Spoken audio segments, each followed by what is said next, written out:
Waspada malware baru yang bisa menyusup ke handphonemu, kemudian meretas semua akun m-bankingmu, mengambil alih akun m-bankingmu, menguras habis uangmu, bahkan membuat handphonemu kembali ke setelan pabrik. Ya, ini info dari Kepolisian Singapura 20 September 2023 ya. Di sana ada laporan 750 korban dengan kerugian 7,3 juta dolar ya. Modus operandinya sebenarnya hampir sama yang ada di Indonesia. Bagi yang belum tahu, malware itu adalah program jahat yang tujuannya merusak sistem di handphone kita. Kita lanjutkan ya. Jadi modus operandinya sebenarnya hampir sama dengan apa yang terjadi di Indonesia ya. Misalnya penipu ini mengaku sebagai kurir paket, penipu ini mengaku mengirimkan undangan pernikahan, atau penipu ini kemudian berpura-pura sebagai pihak kepolisian mengirimkan bukti tilang elektronik dan sebagainya. Intinya kita didorong untuk melakukan klik atau melakukan download terhadap file yang mereka kirim. Setelah file atau link itu kita klik dan download,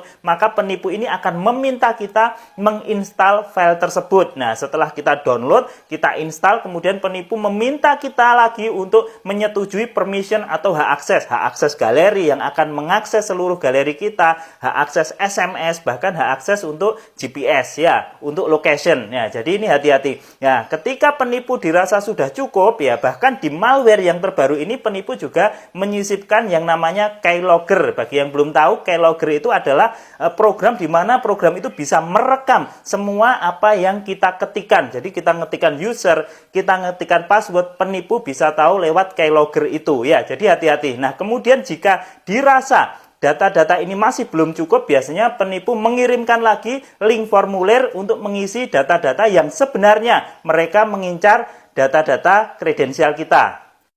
Seperti misalnya data nomor ATM, kemudian PIN, dan sebagainya, yang data-data itu harusnya bersifat pribadi atau rahasia. Setelah data-data dirasa cukup, kemudian keyloggingnya juga jalan, OTP yang masuk ke SMS, folder SMS kita sudah diambil oleh penipu, langkah selanjutnya malware baru ini akan mereset handphone kita ke setelan pabrik. Sementara penipu akan mengambil alih m-banking kita atau e-wallet kita berbekal data-data yang sudah dia capture, dia punyai. Nah, ketika kita sibuk dengan instalan handphone kita, ketika kita sibuk dengan resetan handphone kita, kemudian kita install aplikasi m-banking, e-wallet gitu, kita install, jeda waktu itu dimanfaatkan penipu untuk menguras uang yang ada di rekening kita berdasarkan data-data yang dia sudah ambil. Nah, ketika kita sudah balik, ya kita sudah install semuanya, m-banking kita, e-wallet kita, ketika kita masuk, yang terjadi adalah uang dalam m-banking atau e-wallet kita sudah habis, sudah nol, ditransaksikan oleh penipu saat jeda antara kita menginstal aplikasi-aplikasi tersebut. Nah, ini hati-hati. Modus ini intinya ketika ada nomor yang tidak dikenal kemudian meminta yang pertama